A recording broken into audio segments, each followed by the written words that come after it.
नमस्कार दोस्तों, मैं सुबोध कुमार। आप देख रहे हैं खबर नेशनल टाइम्स और ये पोस्ट की गई है सुनील आष्टे के द्वारा। मध्य प्रदेश की राजनीति से इस वक्त की एक बड़ी और सनसनीखेज खबर सामने आ रही है।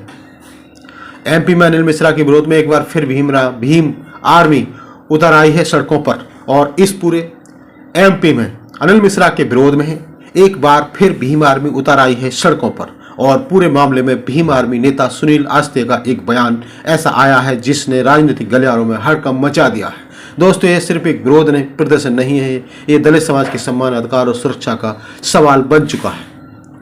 मध्य प्रदेश में अनिल मिश्रा को लेकर लंबे समय से विवाद चल रहा था, जैसे कि पूर्व में बाबा साहब की फोटो को जलाना, उनके खिलाफ अनगढ़ बयान देना। भीम आर्मी का आरोप है कि अनिल मिश्रा के बयान और गतिविधियां दलित समाज को अपमानित करने वाली हैं और सामाजिक सौहार्द बिगाड़ने का काम कर रही हैं। इसी को लेकर फिर भीम आर्मी ने प्रदेश के कई जिलों में विरोध दर्ज जताया। नीले झंडों के साथ सैकड़ों कार्यकर्ता सड़क पर उतरे और जय भीम, संविधान बचाओ, दलित विरोधी सोच नहीं चलेगी जैसे नारों से माहौल गूंज उठा। इस विरोध के दौरान भीम आर्मी नेता सुनील आष्टे ने मीडिया से बात करते हुए कहा कि अब बहुत हो चुका है। दलित समाज को बार बार अपमानित करने वालों को अब सड़क से लेकर अदालत तक जवाब दिया जाएगा और अगर सरकार ऐसे लोगों पर कार्रवाई नहीं करती तो भीम आर्मी चुप नहीं बैठेगी। उन्होंने आगे कहा कि अनिल मिश्रा सिर्फ एक व्यक्ति नहीं, वह उस सोच का प्रतिनिधित्व करता है जो संविधान और बाबा साहब अम्बेडकर के विचारों के खिलाफ है। हम उस सोच को मध्य प्रदेश में पनपने नहीं देंगे, ये कहा है सुनील आष्टे के द्वारा। सुनील आष्टे ने एमपी सरकार पर सीधा हमला बोला। उन्होंने कहा कि सरकार की चुप्पी साबित करती है कि वे दलित विरोधी ताकतों को संरक्षण दे रही है। अगर सरकार निष्पक्ष होती तो अब तक अनिल मिश्रा पर सख्त कार्रवाई हो चुकी होती। उन्होंने चेतावनी देते हुए कहा कि अगर जल्द कार्रवाई नहीं हुई तो यह आंदोलन पूरे प्रदेश में फैलाया जाएगा। हर जिले, हर तहसील में भीम आर्मी सड़क पर उतरेगी। दोस्तों, ये वीडियो है सुनील आष्टे का जिसमें वो कहते हुए नजर आ रहे हैं। दोस्तों, सुनील आष्टे का बयान सीधे सीधे सरकार के लिए खुली चुनौती माना जा रहा है।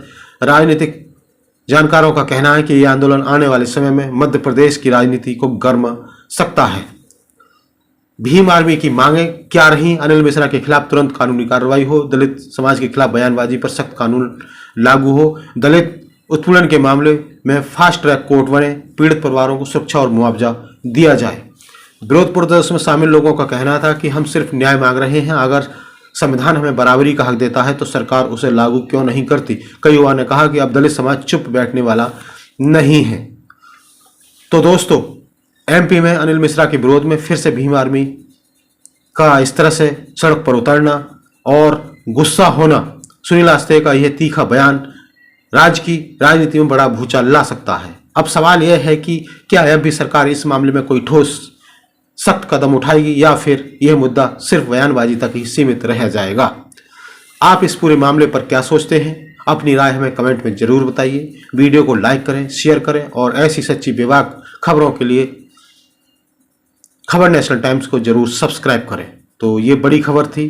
धन्यवाद। आरक्षण देना पड़ेगा और डंके की चोट पर प्रमोशन में आरक्षण देना पड़ेगा और डंके की चोट पर 1 लाख पदों की भर्ती करना पड़ेगी और डंके की चोट पर बाबा साहब डॉक्टर भीमराव अंबेडकर की प्रतिमा ग्वालियर हाईकोर्ट में लगानी पड़ेगी और डंके की चोट पर उस मनुवादी जातकवादी एडवोकेट अनिल मिश्रा को एनएसए के तहत काल कोर्ट में डालना पड़ेगा।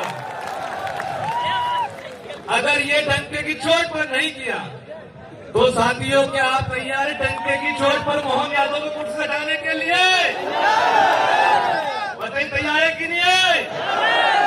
और साथियों, एक बात और डंके की चोट पर कहना चाहूंगा मोहन यादव जी को कि एक तरफ बाबा साहब डॉक्टर भीमराव अंबेडकर के धर्म अधिकारों का अपमान करने वालों को बेल दी जाती है और बाबा साहब अंबेडकर के सम्मान करने वाले हमारे बहुजन से एक अकेले आईपीएस संतोष वर्मा जी को उनको बर्खास्त करने का ये काम करते हैं।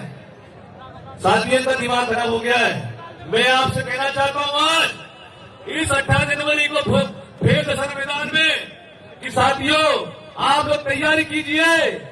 मैं आजाद के, ओबीसी महासभा के, जयस के और हमारे भीम आर्मी सहित पूरे मध्य प्रदेश के 92% बहुजन समाज को कहना चाहता हूं कि आप लोग तैयारी कीजिए कमर कस लीजिए। जो भी हमारे हक अधिकारों के छीनने का प्रयास करेगा, जो भी हमारे भाइयों का अपमान करेगा, जो भी हमारे भाइयों को पैसा पिलाने का काम करेगा, उनकी चोटियां काटने का काम करेगा, उनको विधानसभा भवन के सामने उल्टा लटकाने का काम करेगा। और मैं आखिरी बात कहना चाहूंगा कि उन 230 गुलामों को भी एक बात कहना चाहूंगा कि सुधर जाओ गुलामों, नहीं तो ये भीम आर्मी ओबीसी महासभा और बहुजन समाज के शेर मैदान में आ गए हैं। हमारे तीर कामटी भी तैयार है, लड़ भी है, संविधान भी तैयार है। जय भीम, जय भारत। और साथियों एक बार ना हो जाए। बहुत बहुत धन्यवाद।